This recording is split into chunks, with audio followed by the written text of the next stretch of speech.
शोर थम जाएगा।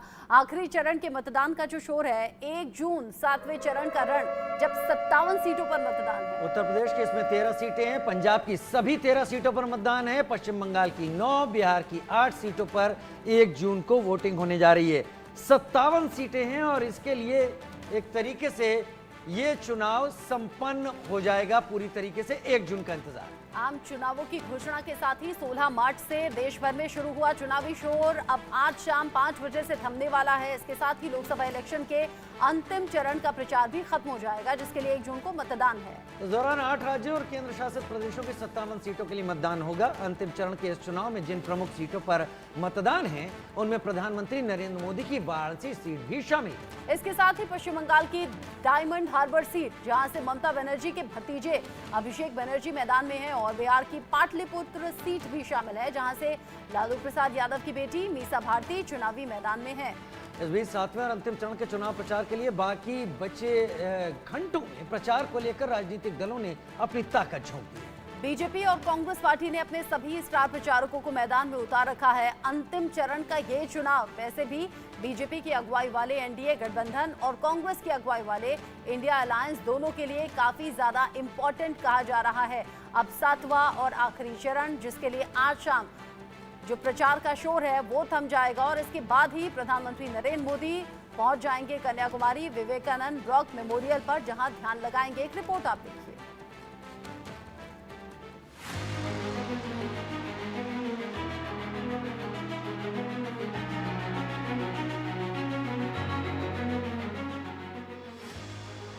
लोकसभा चुनाव के 7वें चरण का रण, एनडीए और इंडिया गठबंधन ने लिया जीत का प्रण। 57 सीटों पर वोट युद्ध, किसका पलड़ा भारी, दांव पर दिग्गजों की किस्मत, अंतिम चरण की अग्नि परीक्षा। लोकसभा चुनाव के 6 चरण का मतदान खत्म होने के बाद अब 7वें और आखिरी चरण की बारी है। 1 जून को 7 राज्यों और 1 केंद्र शासित प्रदेश की 57 सीटों पर मतदान होना है। लोकसभा चुनाव अब फाइनल और अंतिम दौर में पहुंच चुका है। इस फेज में 904 उम्मीदवारों की किस्मत दांव पर लगी है। लोकसभा के आखिरी चरण में यूपी, पंजाब, पश्चिम बंगाल, बिहार, उड़ीसा, हिमाचल, झारखंड और चंडीगढ़ में चुनाव हैं। 7वें चरण में यूपी की 13 सीटों पर मतदान है। आखिरी चरण में पंजाब की सभी 13 सीटों पर वोटिंग है। पश्चिम बंगाल की 9 सीटों पर भी अंतिम चरण में मतदान है। 1 जून को बिहार की 8 सीटों पर चुनाव है। 7वें चरण में उड़ीसा की 6, हिमाचल की 4 और झारखंड की 3 सीटों पर भी मतदान है। आखिरी चरण में चंडीगढ़ की सीट पर भी वोटर अपने मत अधिकार का इस्तेमाल करेंगे। 7वें चरण के रण में कई हाई प्रोफाइल सीटों पर वोट युद्ध है। पीएम मोदी की वाराणसी सीट पर अंतिम चरण में ही अग्नि परीक्षा है। पीएम मोदी एक बार फिर से वाराणसी से किस्मत आजमा रहे हैं। भोजपुरी सुपरस्टार रवि किशन भी फिर से गोरखपुर से चुनावी मैदान में खड़े हैं।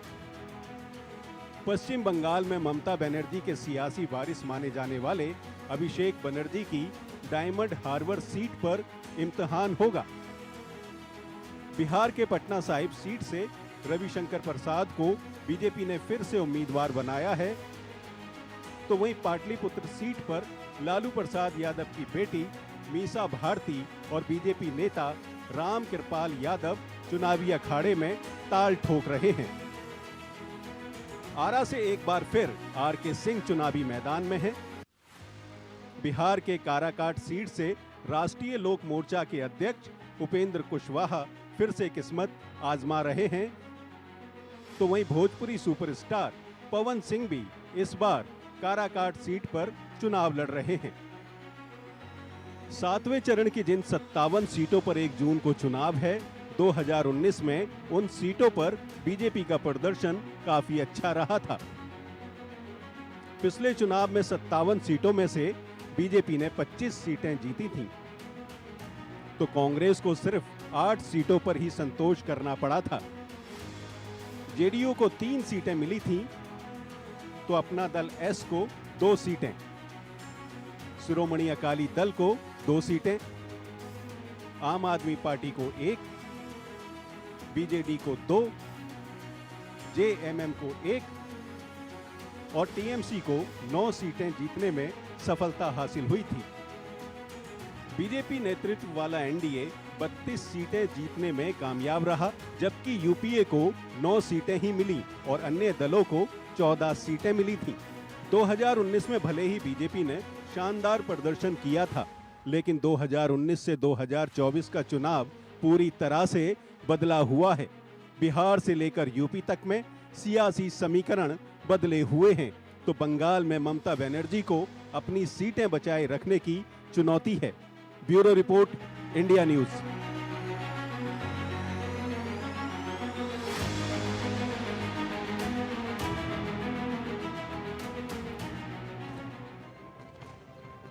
अरविंद सर, चूंकि 7वें और अंतिम चरण के लिए ये रिपोर्ट हमने देखी है और इधर पीएम मोदी के ध्यान को लेकर विपक्ष हमलावर है, आप क्या कहेंगे ओवरऑल इन 7 चरणों को लेकर और बीजेपी और इंडिया अलायंस की स्ट्रेटेजी को लेकर? 2 चीजें हुई हैं। चुनाव तो शुरू हुआ है मोदी जी से, और मोदी जी के 400 पार पे एक व्यक्ति के सेंटर सब कुछ, और विधानसभा चुनाव ने जो उसके पहले हुए उसने इस मोदी की पर्सनालिटी को और उनके राजनीतिक कद को काफी बढ़ा दिया। तो चुनाव तो वहां से शुरू हुआ, लेकिन जैसे इंडिया गठबंधन शेप लेने लगा वैसे ही बीजेपी को अपनी इस स्ट्रेटजी में कहीं ना कहीं कमी दिखाई। सर, स्ट्रेटजी में कन्याकुमारी ही क्यों चुना होगा, प्लीज जल्दी से बता दें। अच्छा, वो तो असल में विवेकानंद का एक अलग आकर्षण है बीजेपी के लिए और मुल्क के लिए भी। नवजागरण के प्रतीक हैं, कई सारी चीजों के, संन्यास और गृहस्थ धर्म के, सामाजिक और धार्मिक चेतना के, आध्यात्मिक चेतना के, दोनों को मिलाने। लेकिन ये जाहिर सी बात है सर, जो इशारा आप कर रहे हैं, तस्वीरें बहुत बड़ा संदेश देती हैं, और ये तस्वीरें कितना बड़ा संदेश 1 तारीख को दे रही होंगी, ये भी देखना दिलचस्प होगा। आलोक सर, बहुत जल्दी आपका रुख कर लेता हूं। आलोक सर, बड़े सवाल उठ रहे हैं, पार्टियां कोर्ट जाने की बात कर रही हैं, इलेक्शन कमीशन को शिकायत करने की बात कर रही हैं। मेरे दर्शकों को संक्षेप में समझाइए, कानूनन कुछ गलत है क्या?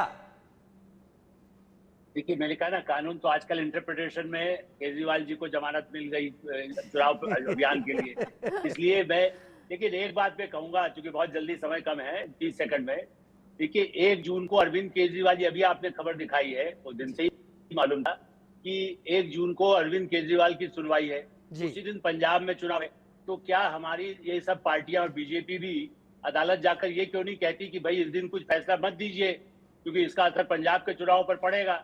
क्योंकि उन्होंने तारीख अभी मांगी, एप्लीकेशन अभी दिया है। जब मोदी जी का कार्यक्रम अनाउंस हुआ, उसके साथ सहानुभूति पंजाब में 13 सब सीटों पर वो लड़ रहे हैं, और भी राज्यों में। वैसे तो राष्ट्रीय नेता हैं केजरीवाल जी, वो तो प्रधानमंत्री पद के बाद में नहीं, 10 साल बाद के उम्मीदवार हैं। लेकिन सवाल ये है कि अभी भी बन सकते हैं वैसे तो, लेकिन मेरा ये कहना है कि जब उनके लिए 1 तारीख पूरी चर्चा आप यार टीवी पर नहीं चलाएंगे, या तो बैन कर दें सबको, कि आज न्यायालय की कार्रवाई नहीं दिखाई जाएगी, क्या न्यायालय को आदेश देंगे? जोर आजमाइश चलती है। अजीत मंडोला जी, 7वें चरण, आखिरी बाजी। नहीं, मैं पहले आलोक जी की बात को पूरा कर लेता हूँ। ये कांग्रेस को जरूरी है, क्या कहते हैं, चुनाव आयोग जाना जरूरी है कांग्रेस को, क्योंकि सुनवाई ना दिखाई जाए केजरीवाल की, क्योंकि पंजाब में कांग्रेस चुनाव लड़ रही है केजरीवाल के खिलाफ, आम आदमी पार्टी के खिलाफ। तो ये कांग्रेस के लिए भी चिंता का विषय, उस दिन सुनवाई क्यों हो रही है 1 जून को। तो ये कहने का मतलब है, आलोक सर ने ठीक कहा कि आपको वो तो दिख रहा है, विवेकानंद जी वाले आज प्रधानमंत्री मोदी जहां जाएंगे, पर ये नहीं दिखाई दे रहा, इसको कुछ नहीं बोल रहे हैं। अब देखिए, जहां आज के चुनाव का जो 30 तारीख आज जहां चुनाव बंद होगा, 1 तारीख को वोटिंग होगी, ये बीजेपी के लिहाज से ज्यादा महत्वपूर्ण है। बीजेपी के पास हिमाचल है, देखिए पंजाब कांग्रेस को नुकसान हो रहा है इस बार, इसमें कोई संदेह नहीं है। पिछली बार कांग्रेस ने 10-11 सीटें जीती थी। अब किसको नुकसान किसको नफा, ये तो 4 जून को साफ हो जाएगा। लेकिन राजीव, अब जब विपक्षी दलों को हम मंदिर जाते हुए देखते हैं, रुद्राक्ष पहनते हुए देखते हैं, भगवान की आराधना में लीन देखते हैं, तो हो सकता है आने वाले वक्त में ध्यान लगाते हुए भी